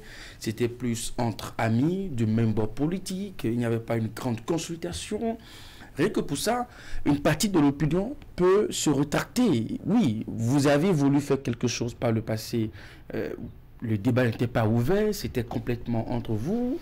Vous aurez pu créer un débat et peut-être que les observations qui sont nées aujourd'hui, on pourrait peut-être les intégrer hier, ce qui n'a pas été fait. Et puis, bon, nous sommes là. Et donc, là que l'histoire n'est pas vraiment du côté de ces groupes parlementaires qui vont véritablement porter véritablement ce projet. Et donc, ça devient compliqué. Et ça, c'est un peu que nos politiques aussi... Parfois, on est peut-être dans une forme de précipitation et on ne prend pas vraiment le temps de pouvoir sonder les choses. Alors, quand on voit un peu le contexte aujourd'hui, politique et tout ce qui va avec, est-ce qu'il y a véritablement de chances de voir prospérer une entreprise de révision de la Constitution? Vous me donnez une toute petite minute avant d'en venir à la réponse à cette question, sans pour autant répondre à Franck. Moi, je suis un patriote jaloux de l'histoire de mon pays. Cette constitution, cette loi du 11 décembre 90, la 90-032, a été l'émanation d'une assemblée constituante qui a pris dans tous les hameaux de ce pays, qui a même refusé des questions que des gens ont trouvées préjudicielles. Le Conseil, l'assemblée constituante aurait retiré la prescription de l'âge limite, 70 ans et 40 ans, mais au référendum, les Béninois y ont mis cette disposition, ils l'ont réitéré, ils ont dit qu'ils en sont jaloux. Et moi, mes croyances et mes foi ne sont pas en politique. Nous ne sommes pas dans la Grèce ou dans la Rome antique pour que je croie au contrat de bonne foi avec les politiques. Pour moi, les politiques, les questions de foi, de croyance, de bonne foi, ce n'est pas, je ne suis pas dans le gentilhomme. Et je ne dénie pas, ce n'est peut-être pas le même contexte, mais je ne dénie pas aux législateurs le droit de faire la recevabilité et l'adoption de la Constitution, mais je réitère davantage que dans cette même Constitution, la voie référendaire, elle est prévue, elle n'a jamais été exploitée. Pour les révisions constitutionnelles, cela a crispé le pays et aujourd'hui, pour avoir essayé la voie parlementaire et pour avoir vu là où elle nous amène, je préconise la voie référendaire comme étant la meilleure pour retoucher à cette Constitution. Je ne dénie pas la légitimité dévolue aux députés, mais je revendique davantage la plus grande, celle du peuple souverain. Quand j'ai fini de dire ça, par rapport à votre question, je pense même que même dans la mouvance présidentielle, ils seront divisés là-dessus. Parce que comme je vous l'ai dit, tant que les éléments substantiels... Le bloc républicain est déjà acquis, on attend... C'est pas le pays qui va s'opposer. On connaît le poids du bloc républicain dans la mouvance présidentielle. Ça fait quand même 8 députés. Hein. Justement, mais de l'autre côté, il y en a 52. Et il y a aussi des maires. Oui, mais il y en a 52 de l'autre côté. Sans pour autant dire que l'Union progressiste n'a pas encore donné sa position et qui ne dit mot est en train de consentir présentement. Je ne dis pas que c'est un projet qui de peu va échouer. Mathématiquement, politiquement... Non, pour moi, il ne faut pas y aller par arithmétique. Parce que même au sein du bloc républicain, tous ne seraient pas acquis à la cause d'une révision. Pareil, pareil au niveau de l'Union progressiste. Je lance ces conjectures tout simplement parce que nous sommes en fin de mandat. Les gens, vous savez, vous les connaissez, ils sont les hommes de tous les régimes. Ce sont les mêmes qui ont fait avec eux tous. Donc, ils voudront se positionner encore pour l'après Patrice Talon. Ils ont fait avec Patrice Talon 10 ans, l'usure étant ce qu'elle est. Ils voudront davantage se repositionner sur l'échiquier politique. Et deuxièmement, il faut au moins un député démocrate pour atteindre le 3/4 des 109 qu'ils sont, à ma foi, ce qui est plus facile. Pour la recevabilité. Ce qui est très facile. Et pour l'adoption par voie parlementaire, il faut au moins 7 démocrates, si je ne me trompe, si mes calculs arithmétiques sont justes. Et quand c'est comme ça, quand je ne suis pas sûr que tous les BR et UP, le renouveau, seront acquis à la cause, et quand je sais le discours qui est celui de Boni Yahi, même si là aussi, il n'a pas la garantie d'avoir la fidélité de tous ces 28 poulains, les probabilités sont vraiment versées, et je pense qu'aucune certitude n'est évidente. Les démocrates, je pense, l'ont martelé. Qu'elles soient opportunistes, qu'il y ait des arguments ou pas, eux, jusqu'à demain, ils vont s'opposer à toute révision. Justement, je pense que l'honorable qu'on avait reçu avait véritablement affiché cette position. Et donc, il n'est même pas question d'aller voir dans les arguments, il n'est même pas question d'aller voir les fondements de cette idée. Est-ce qu'elle est possible? Est-ce que, franchement, c'est ce dont nous avons besoin? Et il ne veut même pas regarder dans un document, leur position est toute tranchée. Et je crois savoir qu'ils ont une minorité de blocage. Et donc, même si l'Union progressiste s'alignait également sur la position du bloc républicain, je pense que ça va chauffer. Et vous pensez qu'ils vont rester solidaires là? Les démocrates, bon, tout compte fait, eux, ils ont une carte à jouer en termes de l'image de leur parti politique. Voyez-vous, et eux-mêmes le savent. Et je pense que et c'est d'ailleurs pour ça qu'eux, ils ne perdent même pas le temps à vite afficher leur position. Sur la question du code électoral, je pense qu'ils sont partants. Eux-mêmes, ils ont trouvé qu'il y avait vraiment beaucoup d'imperfections, qu'il faut corriger. Ils sont favorables à l'idée, vraiment au niveau du Parlement, de faire une relecture. Eux, ils font la différence. Pour eux, la révision de la Constitution, ça n'est pas le problème, ce n'est pas vraiment un souci pour l'heure. Il ne faut vraiment pas aller vers la révision. 20 députés pro-Yahi. Lorsque les députés se rendront compte, qu'ils soient de la mouvance ou de l'opposition, que la révision tente à toucher des aspects qui vont amener des troubles dans le pays. Comment ils le sauront en amont? Puisque les modifications ne sont apportées que lorsque tout le monde est d'accord qu'il faut apporter des modifications. Non, mais ce qui est sûr, le travail, ça va passer peut-être par la commission des lois, ça va faire le circuit. Et ils sauront véritablement ce qu'on veut y mettre. Moi, je pense que les députés ne le laisseront pas faire. Talon même sera surpris de mieux connaître maintenant. C'est quoi, il ne les connaît pas suffisamment, lui qui les a fréquentés une quarantaine d'années et qui se prête à chanter partout. Lorsque ces gens d'intérêt entrent en jeu, eh bien, vous allez méconnaître le politique béninois. Parce que si des aspects, par exemple, qui doivent aller jusqu'à toucher le nombre de mandats, les questions cruciales que les Béninois, tous les Béninois craignent, vous allez voir que vous allez constater le vrai visage des politiques. Si la révision telle qu'on l'a brandie aujourd'hui n'est pas opportuniste, je crois que Talon peut compter sur ses députés, mais lorsqu'elle vient et affiche un caractère opportunistes, vous allez méconnaître les politiques. Et moi, je suis sûr que beaucoup d'entre eux ne permettront pas que leur image soit écorchée davantage, puisque depuis la 8e législature, les députés ont perdu en termes de crédibilité, ils ont perdu en termes d'image, et donc ne permettront pas davantage que l'image du Parlement soit ternis. Je pense qu'ils vont abandonner les intérêts partisans et voir un peu l'intérêt du peuple. Et donc, la révision de la Constitution passera si véritablement elle est objective, mais si c'est pour nourrir les ambitions, si c'est pour assouvir les ambitions d'une personne à la longue, moi je pense que des députés, même du camp présidentiel, vont s'y opposer. Vous verrez en son temps que cette entreprise ne va pas prospérer. Il y a des éléments qu'il faut tout dépendra également du mode de vote qu'on fera à l'Assemblée nationale. Il faut mettre dans la balance deux éléments fondamentaux. Le comportement de tous les députés qui soutiennent les actions de Patrice Talon jusque-là, depuis qu'ils sont installés, depuis janvier 2023. C'est vrai, on a d'un côté les démocrates qui rejettent tout, mais on a une solidarité aussi qui n'a pas souffert d'un seul ride depuis tout ce temps. Donc je parle à William qui pense qu'il y a dans l'heure des gens qui vont faire des infidélités. Deuxième élément, vous connaissez, ce n'est pas pour rien qu'ils ont décidé tous ensemble de travailler à sortir l'argent de la politique. Vous savez quel est le poids et la capacité de conviction de l'argent auprès de nos acteurs politiques. Et vous savez ceux qui ont aujourd'hui l'argent et qui sont prêts à dépenser, vous les connaissez très bien.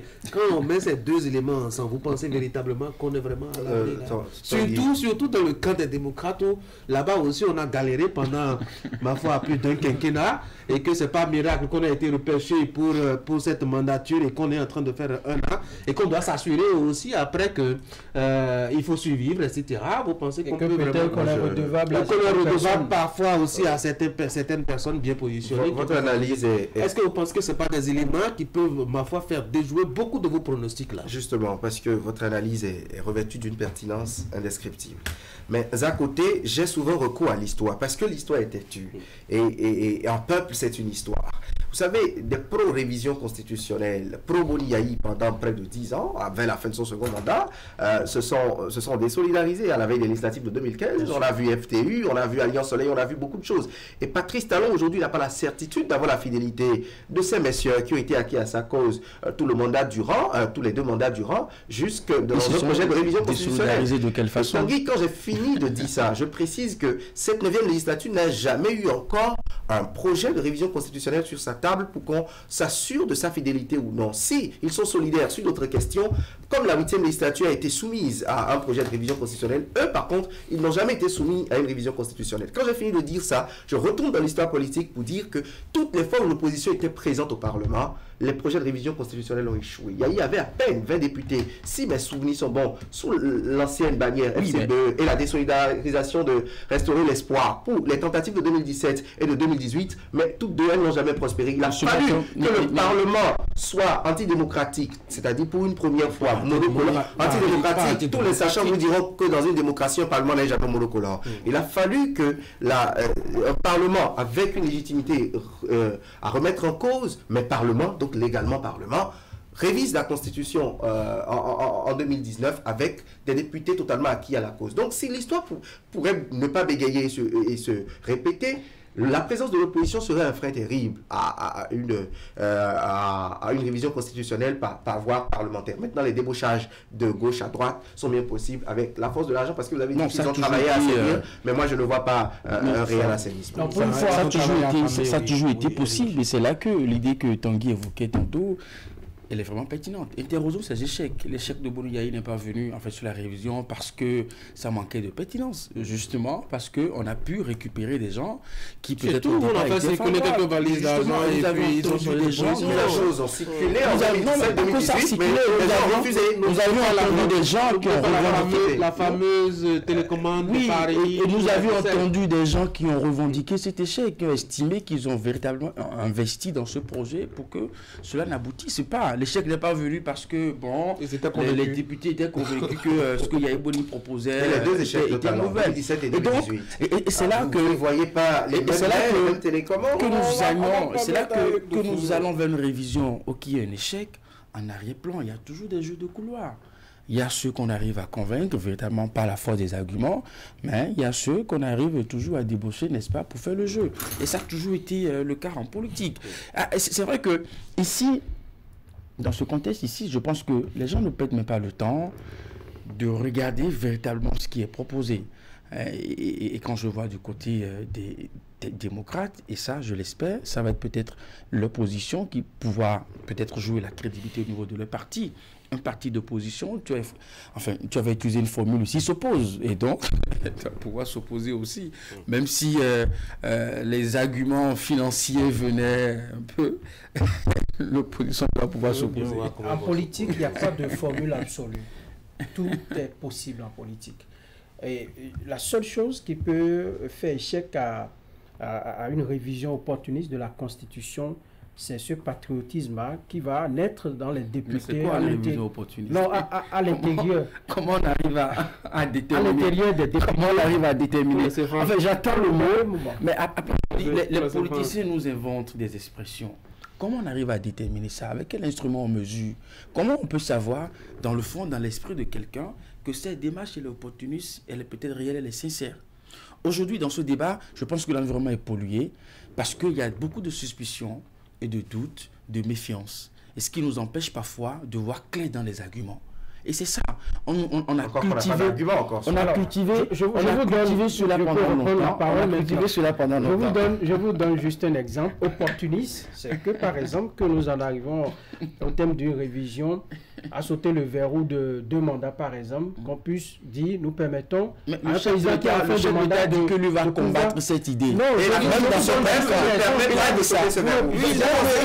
ne permet pas de sauter ce verrou. Il dit je vais combattre cette idée et cela ne vous suffit pas.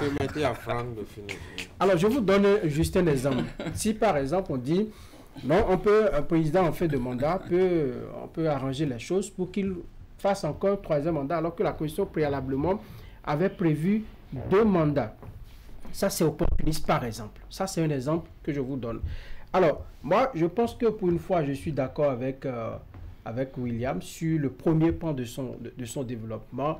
Dans le rang des députés de la mouvance aujourd'hui, aucune certitude que si on met un projet de révision véritablement sur la table, qu'ils vont tous... Vote à main levée. Si on fait vote à main levée, et que si on fait vote à main levée, oui, continuez. Non, avec caméra. Avec caméra.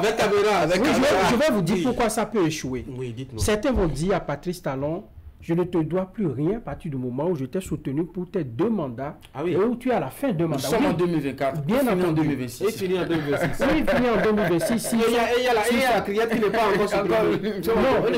Non, s'ils sont députés à l'Assemblée nationale, ils vont lui dire clairement, je t'ai soutenu, j'ai été fidèle pendant tes 2 mandats. À partir de ce moment, je ne te suis plus redevable en rien du tout. Des députés vont dire ça à Patrice Talon. C'est ça. Bon, quitte à ce qu'on envoie tout le monde à la criette ou que non, tout le monde a... Pas tout le monde. On prend un seul pour servir d'exemple. On le fait.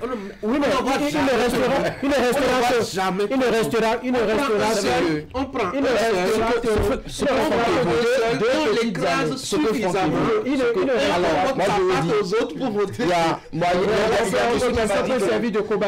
a monsieur qui m'a dit que 2 petits anneaux, 24 mois. Il y a un monsieur qui m'a dit que ce serait une très grosse erreur si, peut-être dans l'esprit des gens, ils pensent que Patrice Talon aura le même sort que Yahi Boni en fin de mandat. C'est une grosse erreur de penser ça. Il n'est pas allé dans les détails. Alors, il a précisé, ça c'est une expression, et Patrice Talon est tout sauf un con. Et donc, il sait qu'il est en fin de mandat, il maîtrise bien ce genre de comportement des politiciens en fin de mandat. Et peut-être même que ça, il avait dit anticiper depuis même le premier jour de son... Oui, quelques indiscrétions disent même que lundi, ça a chauffé avec des points sur les i. Alors, oui, par rapport à un groupe parlementaire, et on a rappelé que même si je suis en fin de mandat, que ça soit, je suis encore... Que ça soit...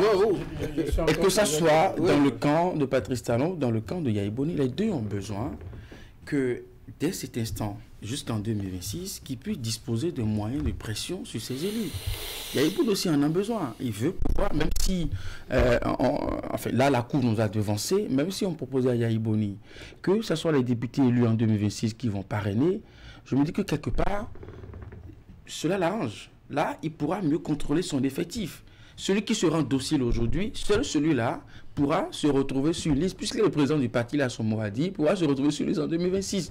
Donc, je pense que dans les deux camps, on a forcément besoin de pouvoir contrôler son effectif.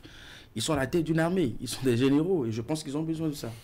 Allez, on va sur notre sujet. Moi, j'espère bien que le débat se fera effectivement, même si j'ai l'impression que ça ne se fera pas à l'allure où vont les choses. Ça va rester entre les acteurs politiques là, notamment au Parlement, puisque même la société civile me semble totalement indifférente. C'est vrai que j'apprends quelques démarches de couloir de ce côté-là, mais on ne peut pas vraiment venir sur la place publique. Mais alors, quand on dit réaménagement global, etc., tout ce qu'on veut, on peut décider entre soi qu'on ne touchera qu'à 2 éléments.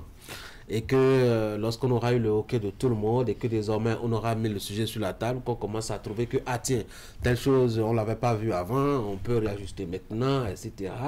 Et puisque au préalable on avait dit réaménagement global, eh bien on ira dans la globalité. Et quand on parle de globalité, on ne sait pas tout ce qu'on va toucher. Quand ils avaient autant la science infuse, il n'y aurait pas encore des anachronismes dans les lois qu'ils ont eux-mêmes votées. Oui, on peut se tromper. Vous savez ce que Patrice Talon disait à l'Assemblée. Vous savez ce qu'il disait à l'Assemblée. Le destin d'un pays, le destin d'un pays. Même Einstein a fait des erreurs en calcul. Justement, et vous savez ce que Patrice Talon disait à l'Assemblée sur la crise du Mali. Il y a un temps pour condamner, il y a un temps pour se retrouver et changer. Donc il y a un temps pour faire des erreurs, un temps pour les corriger. Il y a un temps pour appeler au palais, pour négocier, pour discuter. Allez, on va faire juste un tour de table. Le temps il est parti. À l'école primaire publique d'Assagaté, il y a eu un drame. C'est quand même curieux, hein? Ce qui s'est passé à Nati Tengu, vous avez compris quelque chose à cette affaire-là? Non, c'est simplement triste. Moi, avec les échanges que j'ai eus avec des gens qui sont sur place là-bas, eh ben, ce qui est arrivé est inexplicable. C'est voilà une enseignante qui, à la fin de la journée, rentre dans sa voiture, la démarre. Est-ce que c'est la fatigue? Est-ce que... Mais ça peut... Vous savez que ça arrive par moment. Ça arrive par moment pour des gens qui ont de véhicules. Vous pensez que vous allez en avant alors que parfois vous êtes en train d'aller derrière ou de faire la reverse tout simplement. Oui. Pas une attention, pas... Il y a des circonstances qui arrivent, vous ne vous rendez pas compte que vous êtes en train de... Oui, mais quel que soit le schéma, je veux bien comprendre que vous voulez aller de l'avant ou que vous voulez faire une marche arrière, on ne décolle pas. Bon, on lâche tout doucement pour prendre le départ, pour aller aussi bien en avant qu'en arrière. Vous savez que... Comment est-ce qu'on a pu lâcher tout doucement et passer, enfin, blesser à la limite 5 élèves et marcher sur le corps de 3 autres? Oui, c'est allé très vite. Il y a Sylvia, l'autre, celle qui se charge du maquillage, qui m'expliquait pratiquement la même scène. Elle dit, elle a fini de faire ses emplettes dans un supermarché. Elle ressort, pour elle avait même le regard tourné derrière, faisant la reverse, alors qu'elle était sûre démarrer parce que le véhicule... Avant, oui. Oui. Et elle est partie tout d'un coup. Mais, chance pour elle, le véhicule s'est éteint tout subitement. Sinon, ce qui est arrivé pouvait également se produire. C'est tout simplement triste. Ça peut être peut-être une panique. Ça dit que... Enfin, même la fatigue peut être à l'origine de cette... Moi, je trouve que c'est triste. C'est vraiment triste. Quand vous voyez, par exemple... le MU qui a pu finalement arrêter... Ça dénote de la violence, du choc. Hein? Du choc. Le MU qui a finalement arrêté le véhicule. Si vous voyez comment le MU s'est écroulé, combien de briques sont tombées, c'est normal que des enfants ne puissent pas en survivre. Moi, je pense qu'il y a peut-être un problème technique. D'autres avancent des arguments mystiques, d'autres... parle d'une hypothèse de questions biologiques, sanitaires, la santé de l'enseignante, son état psychologique, sa fatigue. Mais quel que soit le cas, c'est triste, c'est vraiment dommage. Situer les responsabilités et prendre des mesures. J'entends dire qu'il faut séparer les parkings, comme les écoles publiques ont assez d'espace, qu'il faut séparer les parkings des moyens roulants des enseignants, des écoles, de la cour des écoles, de sorte à permettre aux apprenants de pouvoir être à l'abri de ce genre de drame. Vraiment, toutes mes condoléances aux parents, et moi je propose aux autorités de sensibiliser davantage les enseignants, parce que quelle que soit l'origine de ce mal, il y a eu de l'inattention à un moment ou à un autre. C'est bien possible. Enfin, parce que même quand vous voulez démarrer, vous regardez d'abord autour de vous, hein. Que ce soit pour aller de l'avant ou en arrière, vous avez mis la marche arrière, vous attendez quelques secondes d'abord de vous assurer que autour de vous, il n'y a pas quelque chose immédiatement qui puisse vous bloquer ou sur lequel vous pourriez marcher avant d'entamer justement l'opération, Eric. Certainement qu'il y a eu manque d'attention quelque part. Cela soulève forcément certaines incompréhensions. Et même une confusion, parce que vous posez des questions assez pertinentes qui, à l'évidence, nous amènent à nous poser la question comment vraiment c'est arrivé. Moi, je mets ça sous le coup d'un accident malheureux. Des enfants ont perdu la vie, prions pour le repos de leurs armes et soulageons les parents dans cette épreuve-là. C'est hyper difficile de pouvoir véritablement situer à la date d'aujourd'hui les responsabilités. Si on fait l'option de refaire ce film, on risque encore de heurter la sensibilité de certaines personnes. Je pense que c'est une grosse perte, notamment pour nos amis de Nati Tengu, et vivement que de pareilles situations n'arrivent plus, surtout en milieu scolaire, où les cours sont parfois bondés par nos enfants et tout ça. Donc restons vigilants, un peu plus d'attention, n'est-ce pas, autour de nous, pour pouvoir véritablement préserver la vie des gens. Vous savez, dans les pays les plus développés, on pourra vous dire avec certitude ce qui s'est passé pour qu'on en arrive à ce drame. Dans notre pays, on va amener le à la fourrière, ça va demeurer, ça va séjourner au commissariat pendant des jours. La dame va être présentée au procureur, elle va être déposée. Il faudrait que nous puissions évoluer pour déterminer les causes réelles de ce genre de situation. Parce que ça pourrait, au-delà de la douleur que cela a créé, au-delà de... J'imagine elle-même son traumatisme, son état. Parce qu'elle ne l'a pas fait. Oui, elle n'a pas fait. Ça va être vraiment une dame abattue, peut-être même inconsolable. Qu'on puisse cerner tous les contours de cette situation et avant que la loi véritablement puisse être appliquée. Ça va soulager davantage les gens parce que les parents qui ont perdu leur enfant aujourd'hui, ce n'est pas parce que la dame est foutue en prison, qu'elle lime ses dents contre les barreaux, que l'enfant va revenir forcément. C'est douloureux, c'est vraiment difficile à supporter, mais c'est là une enseignante qui a été enlevée au reste des enfants. C'est la douleur, les images que les enfants vont revoir davantage, la dame également qui va être traumatisée. Bref, c'est beaucoup de choses et nous nous inclinons tout simplement devant l'âme de ces enfants qui sont partis aussi violemment. Ils sont partis vraiment dans la douleur. Que leur âme repose vraiment en paix. Les gars, merci beaucoup. Passez une bonne journée. Bon week-end par anticipation. On va se voir par ici dès lundi prochain. Mesdames et messieurs, c'est la fin d'Actu Matin. Merci d'avoir été là. Vous allez suivre juste après moi la revue de presse. Bonne journée.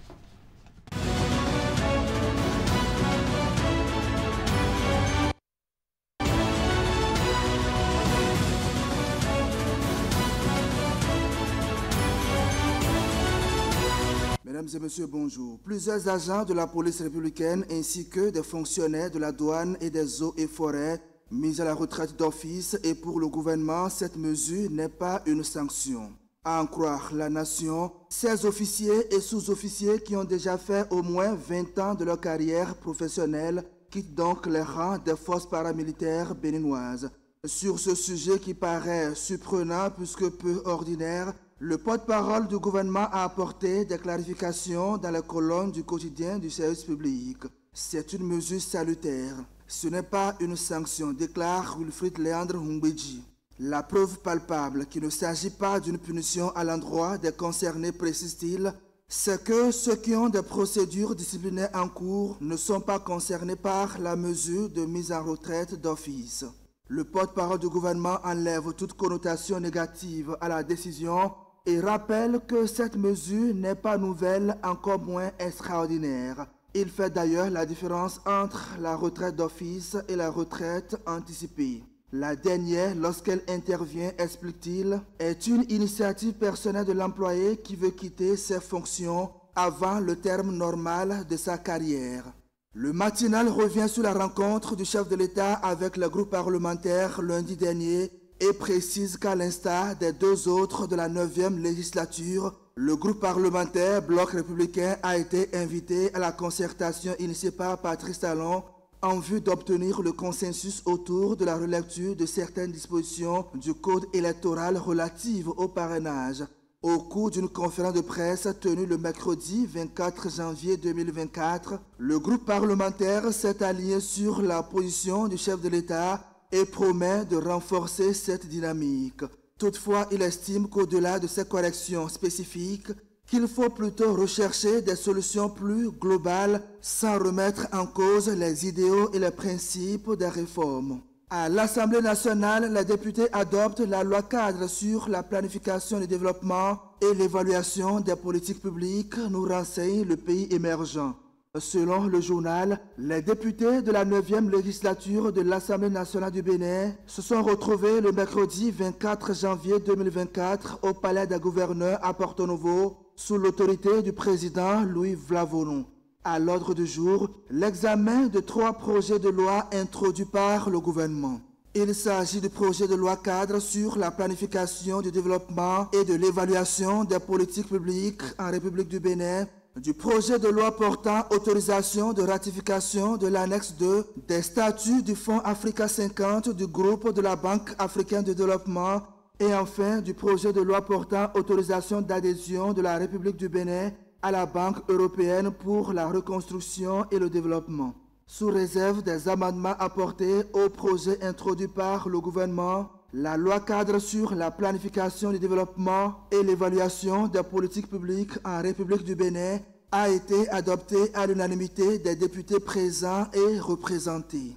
Attention, le Bénin est un pays laïque. Alerte Fraternité ce matin au sujet de l'annonce d'un nouveau festival du Vaudou à Porto Novo après la première édition qui s'est déroulée à Ouida.